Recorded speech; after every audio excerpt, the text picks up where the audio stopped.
Second. Second from the birthday girl, Ms. Phyllis Davis. Thank you. Thank you.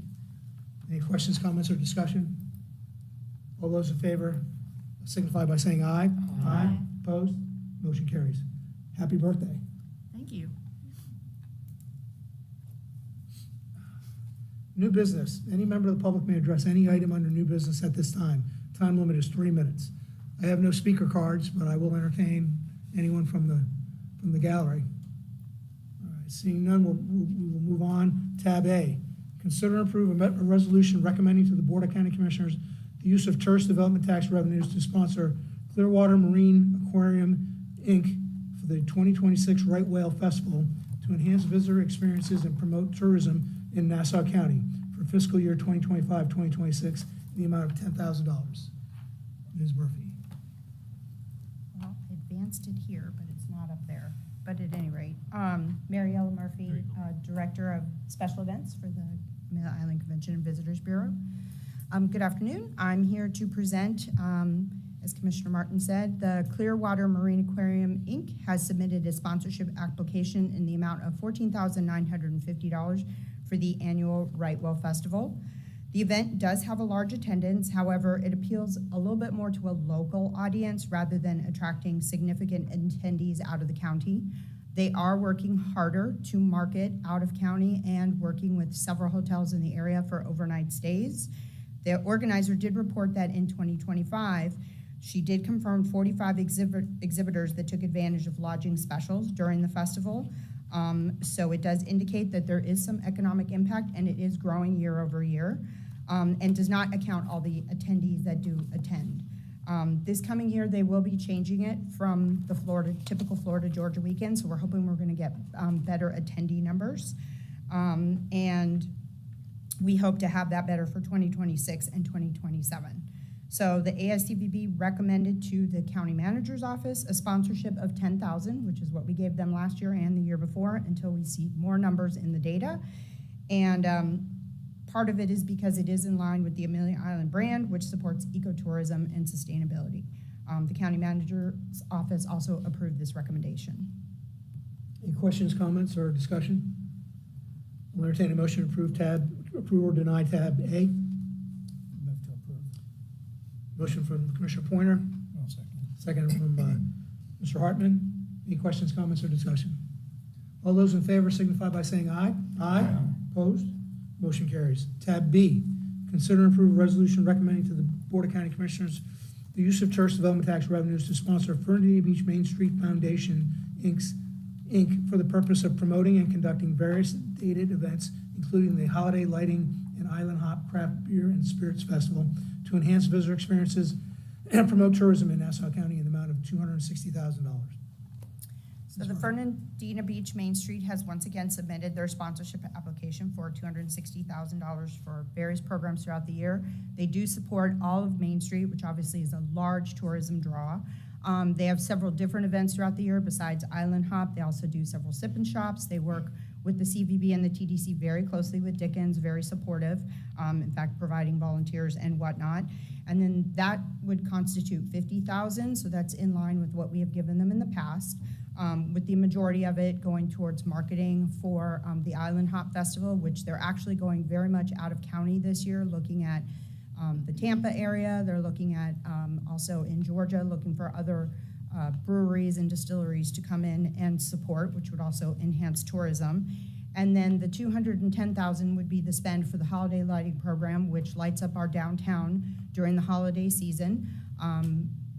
The director of the program has very much embraced working together, not only with the contractor who we have used in the past, but then also has worked with the city to make sure that things are lit properly and that the electricity down there, which can be dicey, is working as it is supposed to. So the increase to 210 directly reflects the increase in the contract, which would be for the holiday lighting project through the third-party vendor, which is why they have requested $260,000. The CVB also recommends that to the county manager's office, and the county manager's office concurs. Any questions for Ms. Murphy? What was the price on the lighting last year? $200,000, so it's about a 5% increase. And we will expect another 5% probably next year as well.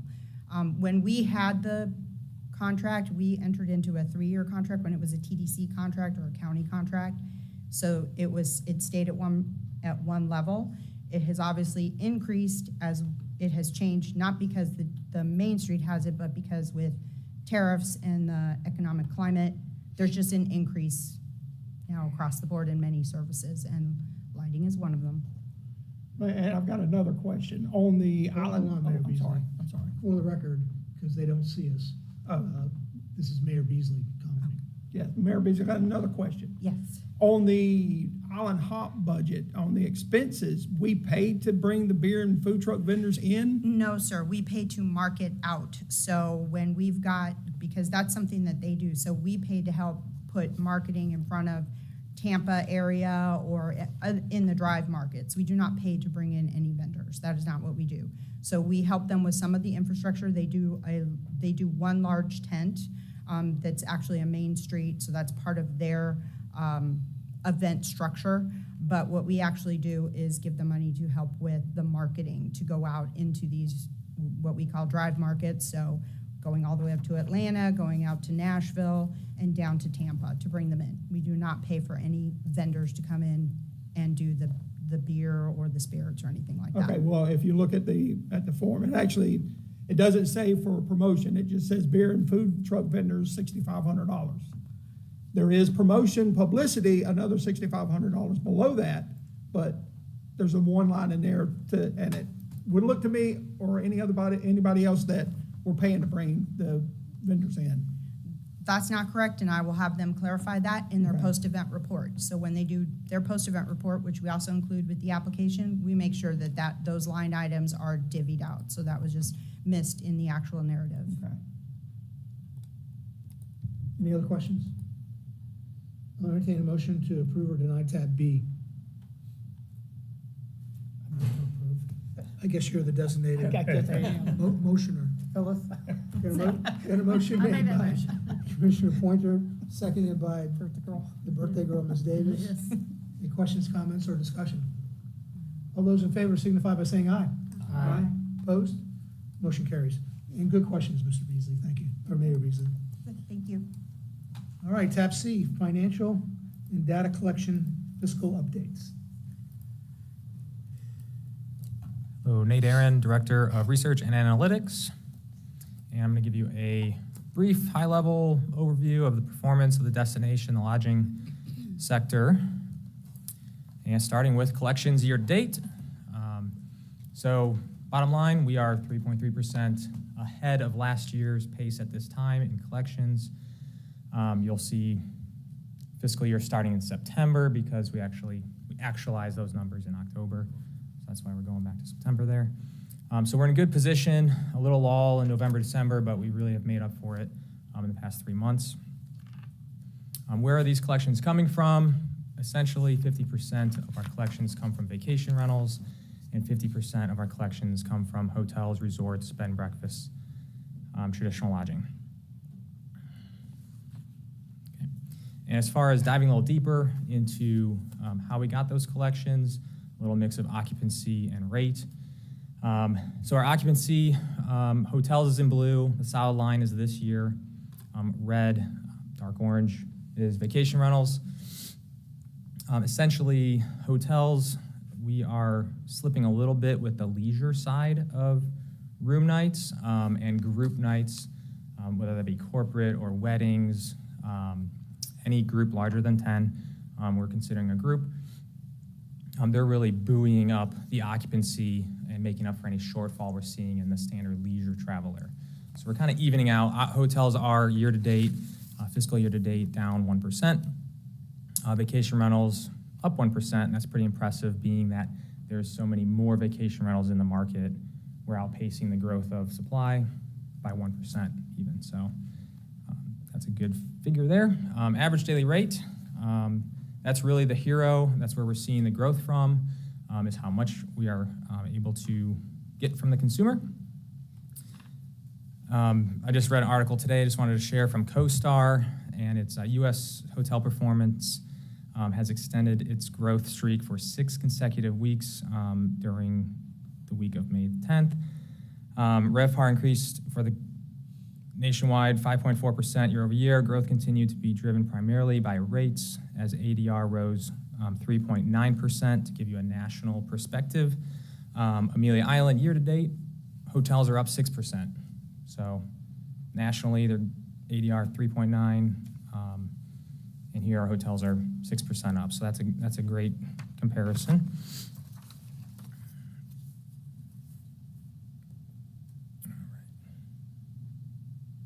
And looking ahead, if we can kind of look in the crystal ball on what's ahead. This is the booking pace. So dotted line is what was on the books at this time last year. Solid line is what we currently have on the books for hotels and vacation rentals.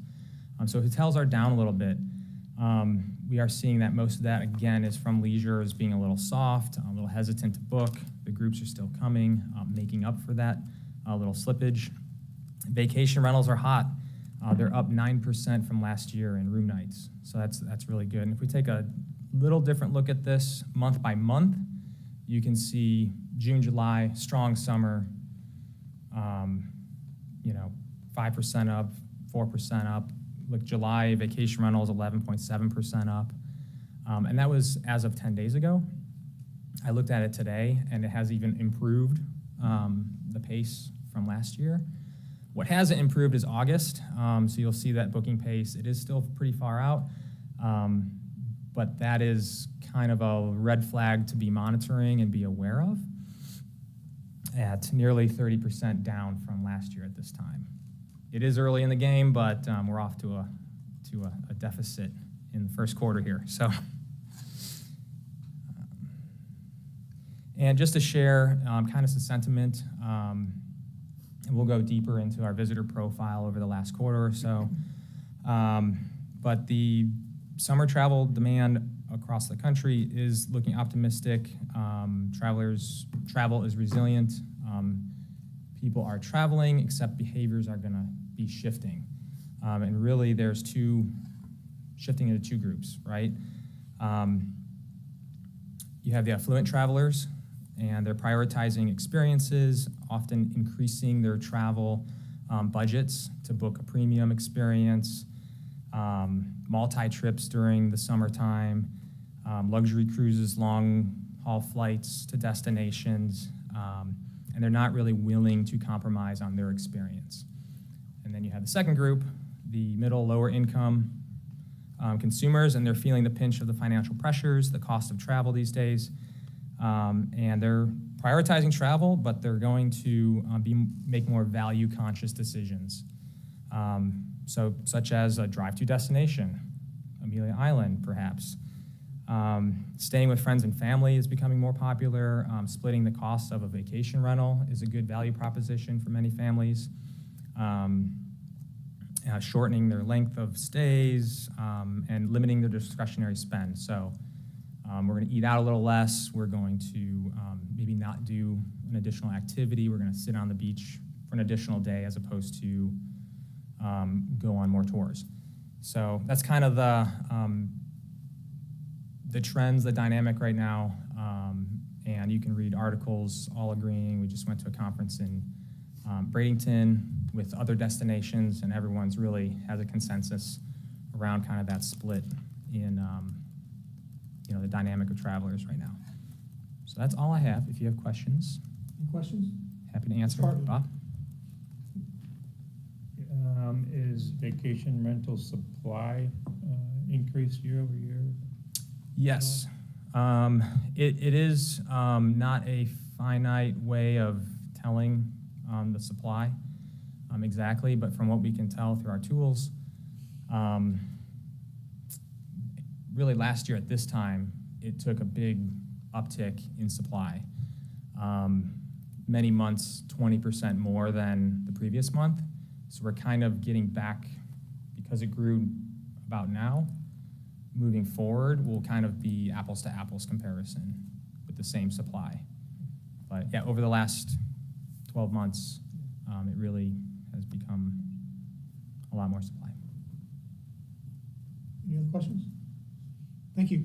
Yep, and I actually have one more slide, our financials. All right, so Here's our budget. I don't have much to share with you other than based on the ordinance passed recently, the percentages and buckets have changed, as you should know. By ordinance 2026-026 has changed our standard buckets into new buckets. We're going through that like migration with our budget mid-year. So if we kind of showed you you have a full munis report in your documents. However, if we showed you it right now, it would look like, I guess the best way I could describe it is 2 Lego projects. We're unbuilding one, and there's a bunch of Lego blocks on the table, and we're starting to build another. So can't really take a snapshot of that, but we're just in migration to the new percentages right now. So next up is Paul.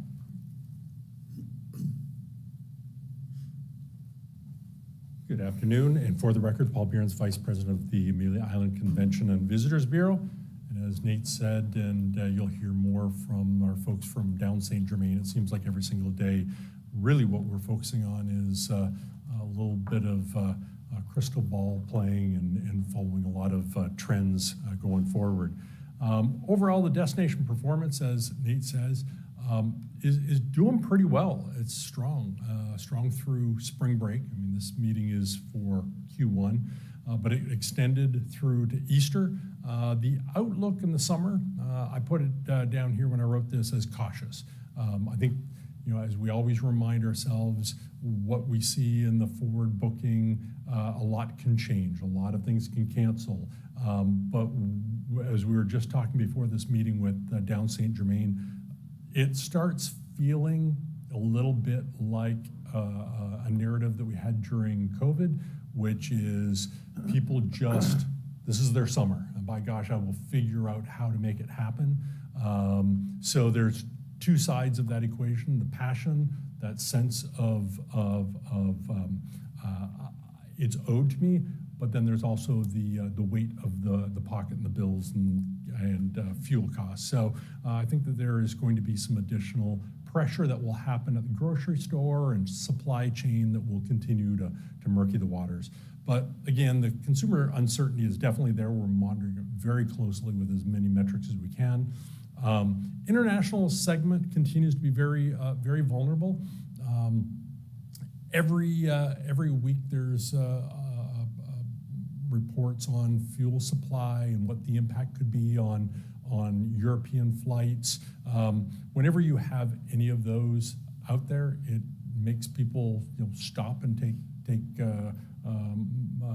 pause when they're booking. So we're closely watching that. Fortunately, amongst that, or unfortunately, our international visitation is only about 5%. So we don't have that much that's at risk right now. We are doing everything we can to increase that in airlift, new service and such, which will make a big difference. But right now, it's not a big vulnerable cavity that we have to be concerned about. What is out there, though, and this was a report that I thought was fascinating. This was the sentiment of meetings. If you remember over the last year, meetings have been so exceptional. Nate just talked about how good they were now, all the way back to July. If you recall, the Ritz and the Omni had an absorbent amount of groups during what is normally a traditional leisure window.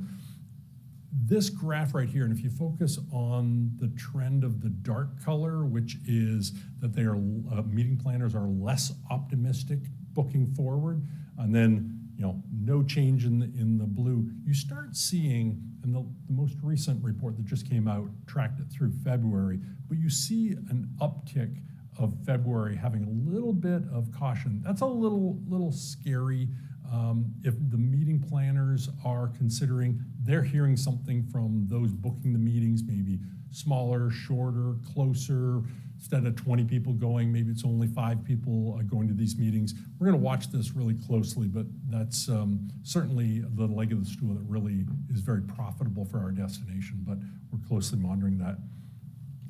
Turning to the UK, we have, over the last couple of years, really put a lot of effort working with our partners to become a fundamental key part of what they sell. And this is a great example of it coming to fruition a couple months ago through Thomas Cook UK.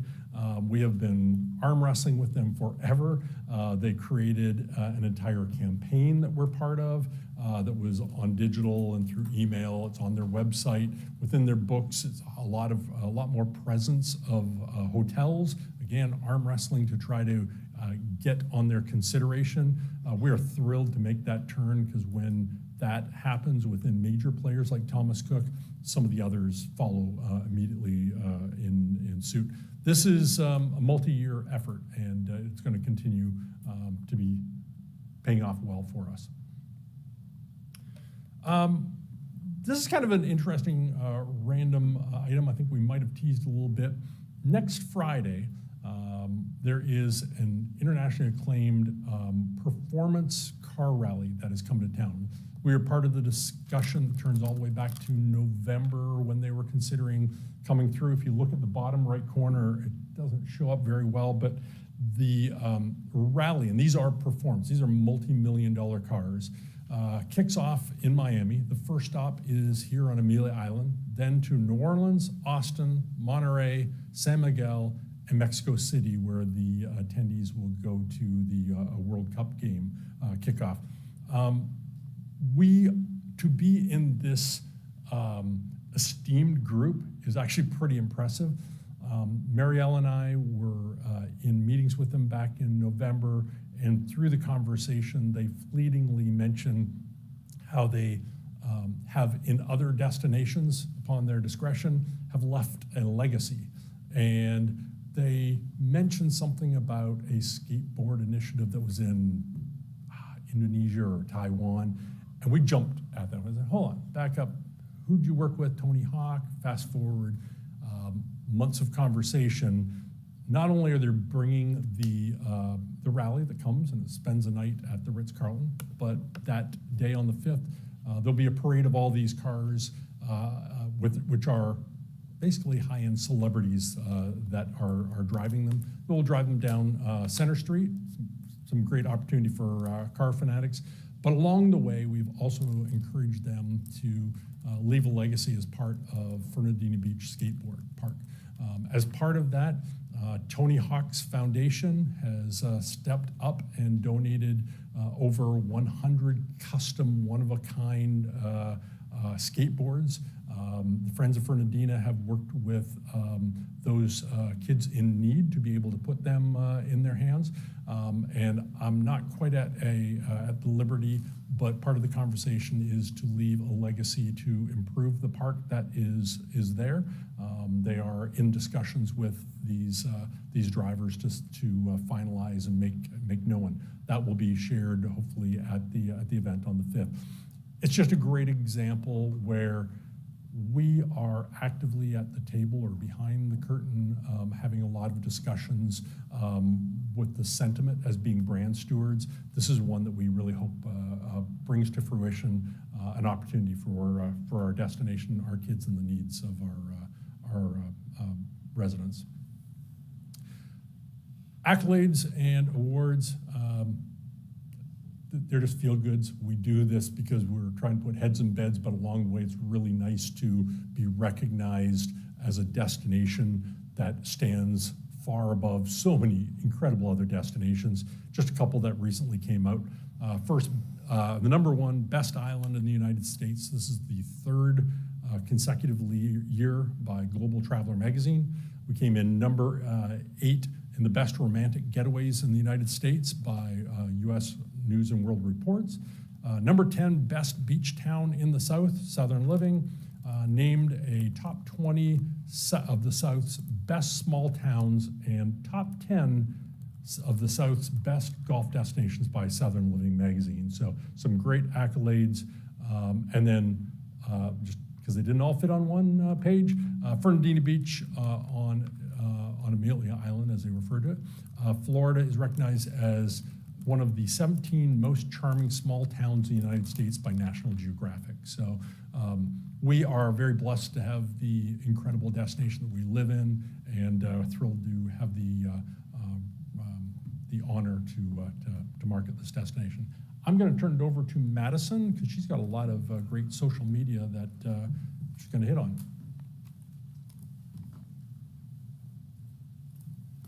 Thank you. Madison Josa, Director of Public Relations and Social Media.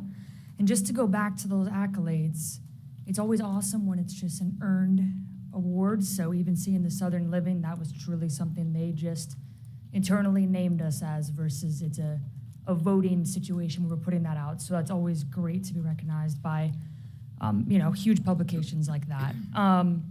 March and April, we were fortunate. We were jam-packed with media visits and opportunities domestically and internationally. So you'll see that in the numbers here.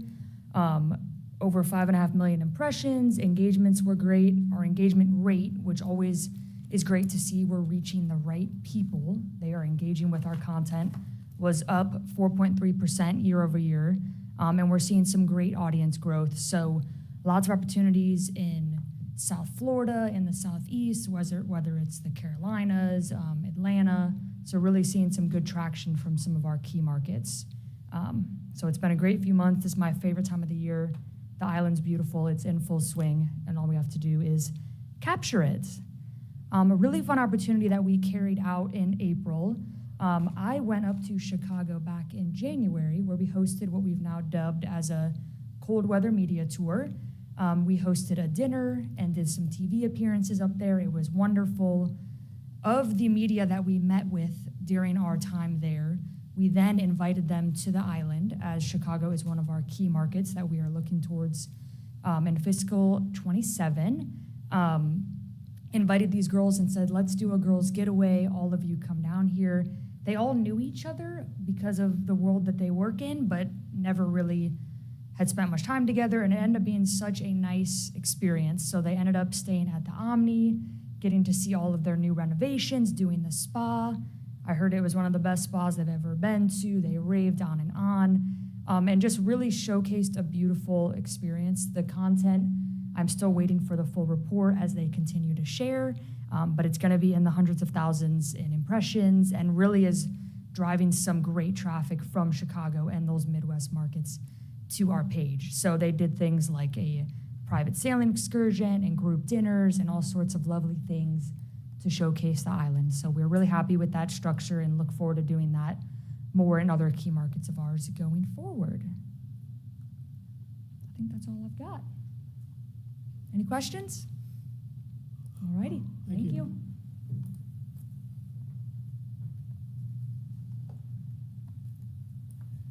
Good afternoon. For the record, I'm Joseph St. Germain, President of Down St. Germain Research. With me is Jordan Turner, the Senior Project Director. We're going to go over a few data points today. Everything is going to be pretty high level for that reason, as opposed to doing a deep dive. They did want us to mention all these reports are on ameliaisland.com/partners for the deep dive. But what I'm going to do is we're going to go through January through March 2026.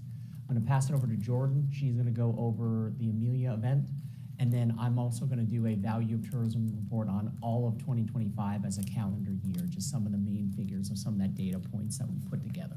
So I'll dive right in. Just as a reminder, this data is collected throughout the quarter, January through March, over 511 surveys throughout the year. We also utilize other data points like the STAR reports and key data that Nate mentioned a little bit ago. I won't spend too much time on Outlook because I really agree with everything Nate and Paul have said. In the end of last year and this year, we are seeing consumer confidence is not high.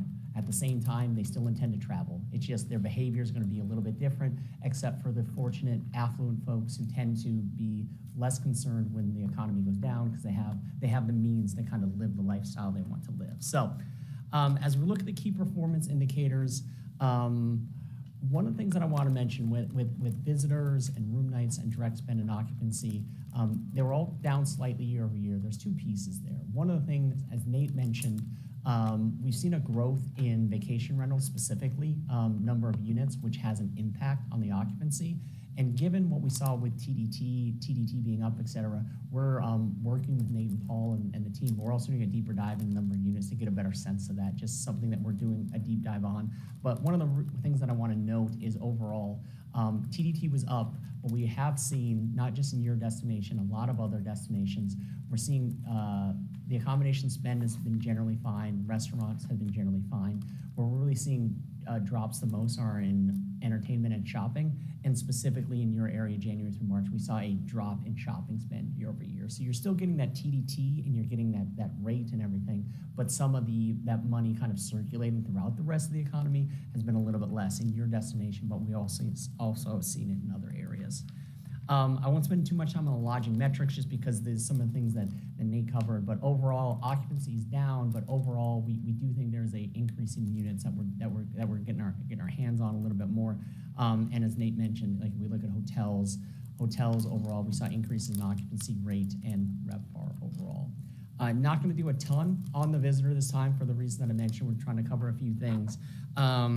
Let's see, I'm gonna skip some of these slides just for sake of time, but main reason for visiting hasn't changed a whole lot compared to last year. Most people come to the destination for vacation, that's not surprising. But the one thing that we wanted to note and something that we think will continue, you see that increase in people coming for visiting friends and relatives. That is something we've seen in your destination, but also other destinations. I think we're gonna see it more when the economy's tighter, they tend to take shorter trips and or stay with their parents or their brother or their friends and family or that kind of thing, just to help make ends meet overall. Again, some of these we're just gonna skip over, but it's in the full report. I did wanna note one thing with the origin markets. On the left, you see all your top markets, that's all visitors. That includes your day trippers and visiting friends and relatives. On the right, folks who are staying overnight in paid accommodations. But one of the things that we noticed, the biggest growth is Jacksonville, Atlanta, especially in terms of what we saw year over year. I think that's partially due to kind of the behavior changes that we're talking about, like people taking shorter trips, but I also know this destination has also leaned into that to make sure we are getting in front of those people who are more likely to come to the destination. So some of that work is paying off. And then I always like to use some quotes so you can kind of hear what your visitors are saying about, well, not about you, about the destination, but we like that it offered a great mix of beach, golf, restaurants, shopping, and fun. The history and local attractions made it feel more interesting than other beach towns. We chose Amelia Island because it felt more affordable, manageable, and easy to enjoy. Again, these are some of your visitors for January through March is some of the things that we're saying. And then finally, for terms of January through March, I did want to talk about just some of your satisfaction statistics. That's kind of your report card. How did you do? 79% are very satisfied. 70% will definitely return. That was a 8% increase. So with these percentages that we're reporting, these are the top boxes. That's the highest level of satisfaction, the most likelihood of returning, 84% recommending. But where we saw the biggest increase were more people who came definitely plan on returning than we see over a year. I think part of that is because of the experience that you have here. We also had an increase in visiting friends and family. When you visit friends and family, you're a little bit more likely to return to see those friends and family. But then finally, one of the things I always like to note, especially for January through March, when you have a lot of folks from Florida and the Southeast, but especially when you get folks from the Midwest and the Northeast, what we think is a cool day. They can't wait to get out there in their shorts and whatnot when we're talking January through March. They rate your beaches 4.7 out of 5, which is high compared to what we see. And one of the things we look at the cleanliness rating, 4.9 out of 5. Those are one of those numbers that are really hard. That is really kind of whoever is in charge of that. People notice that, they note it, and they give it your high ratings overall. And then before we get over to the Amelia and I pass it over to Jordan, I did want to see if anyone on the board has any questions about the January through March 2026 data. Again, there's a lot more in the report on the website, but for the sake of time, I just want to give a kind of fairly high level overview. Any questions? All right, Jordan. Good afternoon, Jordan Turner, Senior Project Director with Downs and St. Germain. I do not have very much for you, but just wanted to go over, again, the very top line numbers. The Amelia, as you may know, is one of several events we do each year. We do an economic impact report on. And as a reminder, this has been the case in previous years as well, but our economic impact report is only on Concours and Cars and Caffeine, so not other Concours Week events, just those two events. So I will also be skipping some of these just for, again, the sake of time, but this year, and for the Amelia, we saw nearly 11,000 out-of-county attendees at the event. Those attendees generated over 7,700 room nights in the area.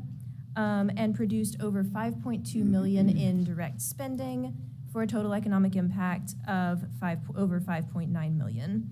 And just to look at what those numbers look like year over year, you can see that we are up considerably over last year, keeping in mind, of course, that last year, because of bad weather, the 2 days of events were condensed into just one day, but still good to see these increases kind of trending back up toward what we saw in 2024.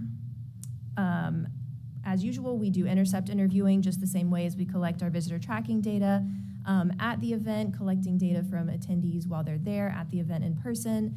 And for this one as well, we have a significant percentage of our surveys collected by Haggerty, by the event organizer, online, so over 1,200 responses there, which is a really, really good sample size. So, any questions about the Amelia? I do. There was a change in the scheduling this year too, then, because of weather, right? A change from 2024? Was it 2024 or was it last year? Last year was the weather impacted year. Right, and so it changed. Yes, swap the days. So that helped, right? I'm assuming that helped, right? Okay. That's all. Any questions? All right, I'll pass it back over to Joseph to talk about calendar year 2025 Value of Tourism report. Thank you, Jordan. And this is a report we do not every year, every other year for your destination. The full report is almost 100 pages of just so much data. You can't get enough of it. I mean, I love it, but I mean, it's a lot of things that go into that report overall. Again, I'm going to keep this high level. We're going to talk about calendar year 2025 Gil loves it too. What's that? I said Gil loves it too. I know he does. If you remember the days of the 3-ring binders Yes. that were in front of all of us. So, and I mean, just to give you a sense of it, in that whole report, I'm not going to read this whole list, but these are just but some of the data sources that we use. Let's use all the data that we've collected, but a myriad of national and Florida databases to kind of help you get a sense of where you stand within your community, but also in comparison, there's sections of it comparing the rest of Florida, things of that nature. So, and again, I'm going to give a high-level overview. So we're talking fiscal year 2025. The overall economic impact was over $816 million. I did want to take a little time here. One of the things when we ran this report is there have been some updates to our in-plan model. I'm not going to get nerdy on it, but just overall, we calculate the direct spending that goes in, and then the in-plan model is what helps us understand the jobs and wages and taxes supported and all those figures. There's been some updates to their model, which has there's been updates to the model because the Bureau of Labor Statistics and some other data sources, they went back and revised their figures, so we had to go back and do some revisions there.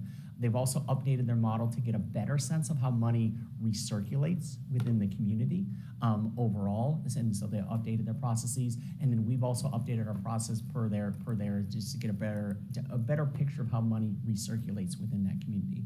What that means, short version, I think these numbers are more accurate than they have been previously because of these updates by in-plan and our team. At the same time, they are a bit more conservative overall than what you're used to seeing. In 2025, direct spending was nearly $700 million, $670 million. Just to give you a sense of that, your visitors staying paid accommodations make up about 82% of that spend overall. Those staying in unpaid accommodations, whether they're friends and family or second homes, about 15% of your total spend.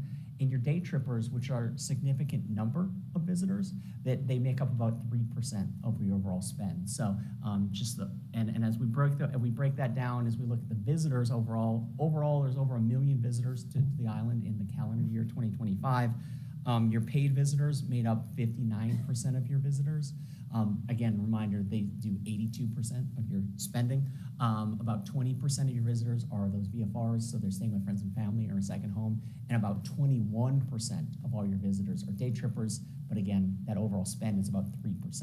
But just to give you a sense of that, I mean, they are in market for a much shorter period of time, and usually not even for a full day by definition.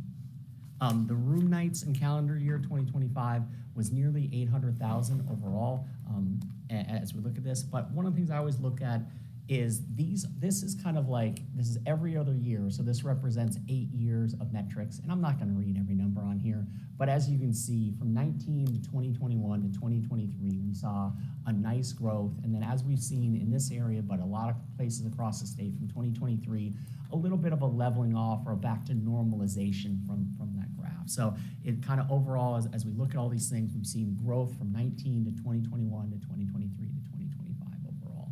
A lot of data for one slide, but just the graphs itself gives you a sense of where you went from and where you are now. But anytime we do a study like this, kind of the whole purpose is like, all right, that's cool, but that's a lot of big numbers, but what's that mean?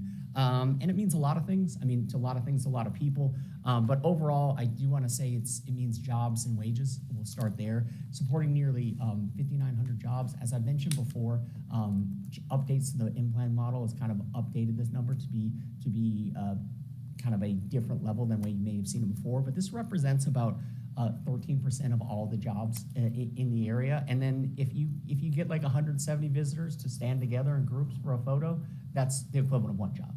They don't do that for us, but if they ever do it, we get 170. That could be a picture of supporting one job. Wages supported, over $221 million in wages. That's over 11% of all the wages paid in the county. But it's more than just jobs and wages. There's a tax benefit to the county. One of the things that we hear people talk about a tax benefit. One of the things that we try to do is we utilize our data to help us understand, okay, what are the taxes supported?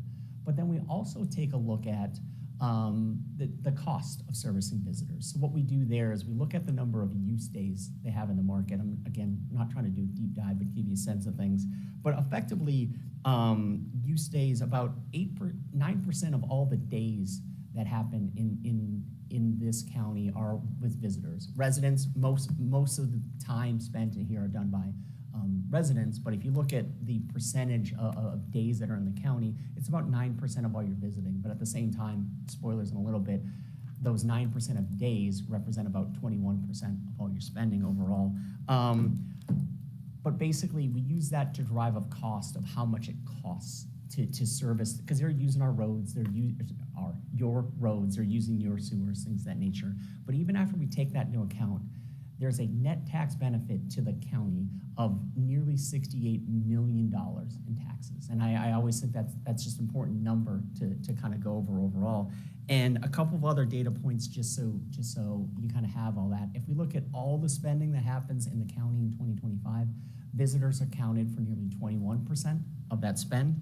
And one other thing that we take into account, we look at your marketing, we look at the spend, but we also know a certain percentage recalled your advertising and a certain percentage influence your advertising. For every dollar you spend on marketing, it results in $11 of direct spend and $13 of economic impact. So some of these things are just these metrics that we're trying to bring forth in a report such as this. We have tried to shorten it, John, to make it so it's not the 3-ring binder, but we also know there's a lot in there. And then finally, one of the last pieces, again, before I open up the questions, we get the question, if I don't work in tourism, how does this help me?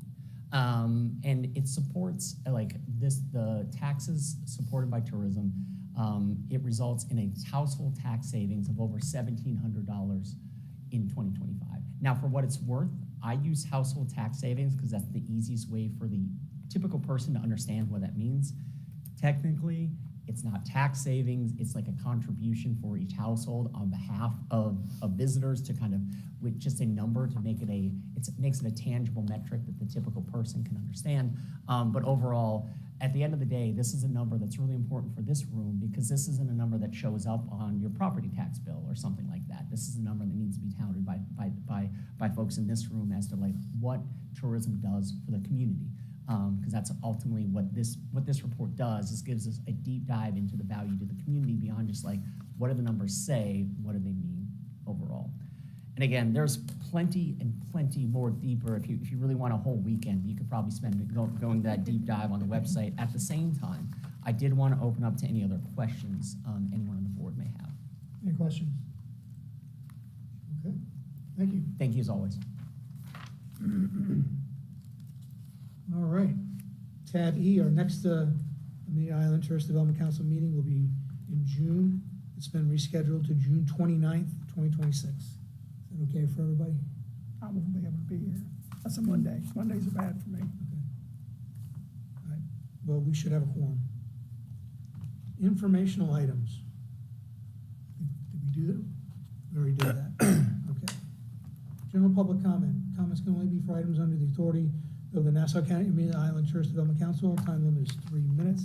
I have no comment cards, but I will open it up to anybody who wants to have their 3 minutes of fame. Gail, you want to say anything? Okay. All right. Go down the line here.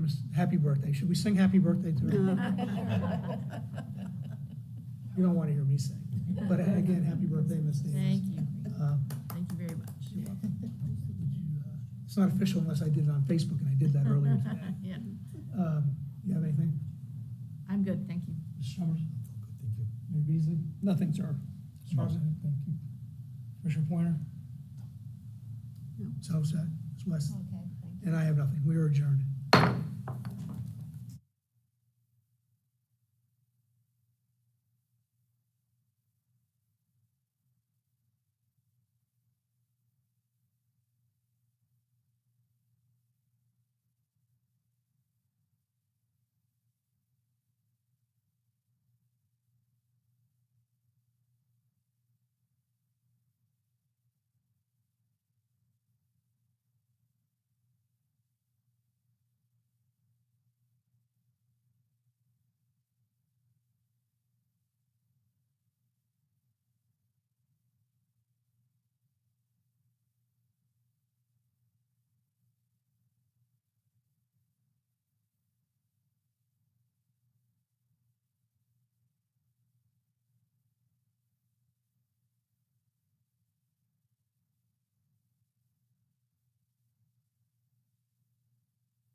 you.